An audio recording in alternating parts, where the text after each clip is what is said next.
Dalam jawapan Yang Berhormat Menteri sebelum ini, syarat lesen terdahulu mewajibkan Lynas untuk menjalankan R&D bagi sistem buangan kilang tersebut.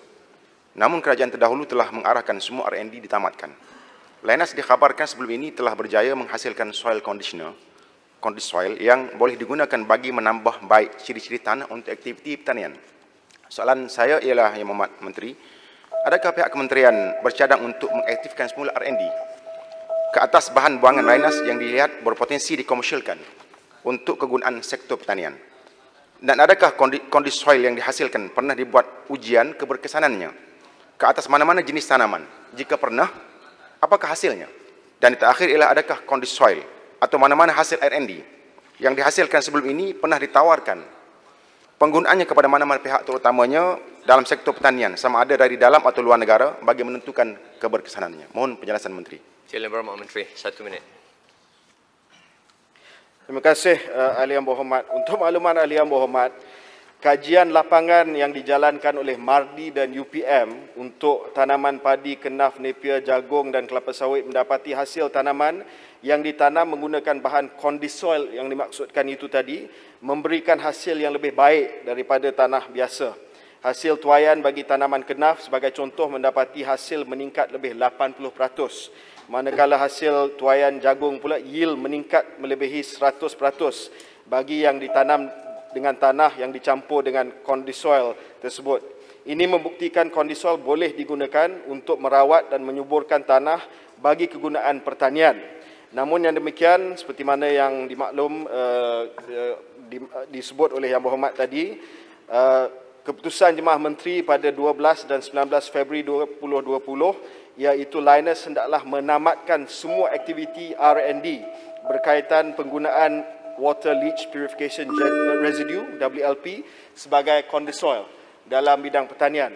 Namun pandangan saya dalam Dewan pada hari ini, kita dah setuju syarat dia adalah untuk membina tapak pelupusan kekal PDF. Tapi dalam tempoh kita tunggu PDF itu dibina dan siap dibina berdasarkan kepada milestone yang saya sebutkan tadi, emplacement of WLP, iaitu maksudnya sisa itu dipindah kepada PDF pada Julai 2021, mungkin boleh kita teruskan dengan R&D tersebut. Sebab kalau didapati bahawa kalau R&D untuk sisa WLP itu betul-betul boleh diguna sebagai condisoil tersebut, apa salahnya kalau sekiranya tidak ada kesan bahaya, kesan radioaktif dan sebagainya. Jadi saya bercadang untuk melihat semula dan kita menimbang dan meneliti cadangan bagi Lynas meneruskan semula R&D tertakluk kepada kelulusan Jemaah Menteri. Tapi namun demikian, kita akan kekal dengan perancangan untuk pindahkan sisa tersebut kepada PDF sekiranya R&D ini tidak berjaya untuk dikomersialkan. Terima kasih, Menteri. Saya bagi ruang satu. Ya, terima kasih. Dan taman yang ketiga, sila Yang Berhormat Kuantan. Terima kasih Datuk Di-Pertua. Yang Berhormat Menteri, saya ingin merujuk balik kepada keputusan untuk melihat semula kepada R&D. Ya, saya pohon sangat-sangat Yang Berhormat Menteri tidak regress ataupun kembali ke belakang.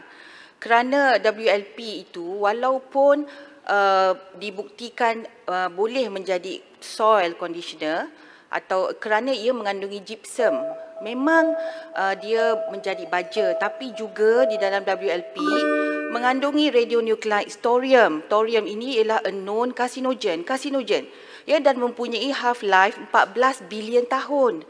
Kalau maksudnya sehingga kiamat, kalau dia masuk ke dalam kita punya food chain, ia merupakan satu perkara yang amat bahaya kepada kita semua yang akan memakan hasil daripada ladang, ya, ataupun tanaman-tanaman yang di mana condisoil itu digunakan. Sebab itulah keputusan kerajaan terdahulu untuk menghentikan R&D dan penggunaan condisoil ke atas tanaman-tanaman. Soalan saya, Bukit Ketam itu, Tuan Yang Di-Pertua, Bukit Ketam itu ialah watershed, tempat tadahan air di mana di bawah itu ialah Bukit Goh dan terus turun ke loji rawatan air di Kobat di Kuantan.